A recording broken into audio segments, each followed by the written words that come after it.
শুভেন্দু অধিকারীর মন্ত্রিসভা, এই মন্ত্রিসভায় একেবারে ৩৫ জন মন্ত্রী তারা শপথ নিলেন। কিন্তু এই মন্ত্রিসভা অত্যন্ত গুরুত্বপূর্ণ এবং অত্যন্ত ইন্টারেস্টিং। তার একটা বেসিক কারণ, এইবার বিজেপি একটা অন্য পথে হাঁটতে চলেছে বা হেঁটেছে বলা ভালো। কিরকম?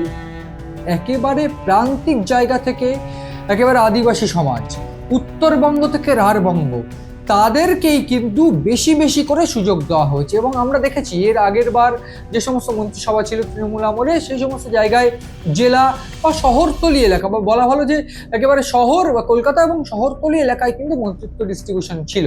সেক্ষেত্রে কলকাতা, একেবারে উত্তর চব্বিশ পরগনা জেলা, দক্ষিণ চব্বিশ পরগনা জেলা, হাওড়া, হুগলি, এই এলাকাগুলোতে সব থেকে বেশি ডিস্ট্রিবিউশন ছিল।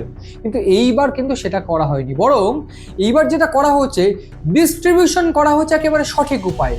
একেবারে ডক্টরেট থেকে একেবারে চিকিৎসক, কিংবা একেবারে সাংবাদিক থেকে একেবারে প্রান্তিক জায়গা থেকে উঠে আসা নেতা, অন্যদিকে একজন পরিচারিকার কাজ করতেন।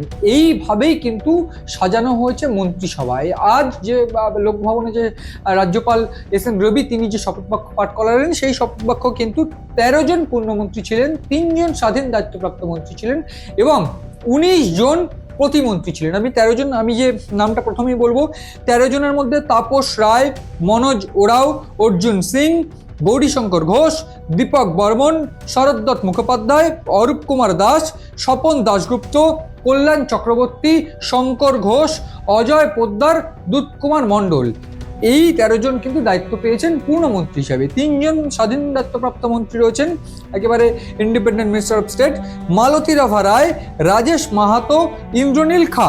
অন্যদিকে ১৯ জন রয়েছে যারা প্রতিমন্ত্রী হিসেবে দায়িত্ব পেয়েছেন: অশোক দিন্দা, কৌশিক চৌধুরী, জুয়েল মুর্মু, হরেকৃষ্ণ বেড়া, চিকিৎসক হরেকৃষ্ণ বেড়া তমলুকের বিধায়ক, শান্তনু প্রামাণিক, উমেশ রায়, পূর্ণিমা চক্রবর্তী, ভাস্কর ভট্টাচার্য, দিবাকর ঘরামি, নদিয়ার চাঁদ বাউরি, গার্গী দাস, অমিয় কিস্কু, কলিতা মাঝি, বিরাজ বিশ্বাস, সুমনা সরকার, আনন্দময় বর্মন, বিশাল লামা, দীপঙ্কর জানা, এরাই।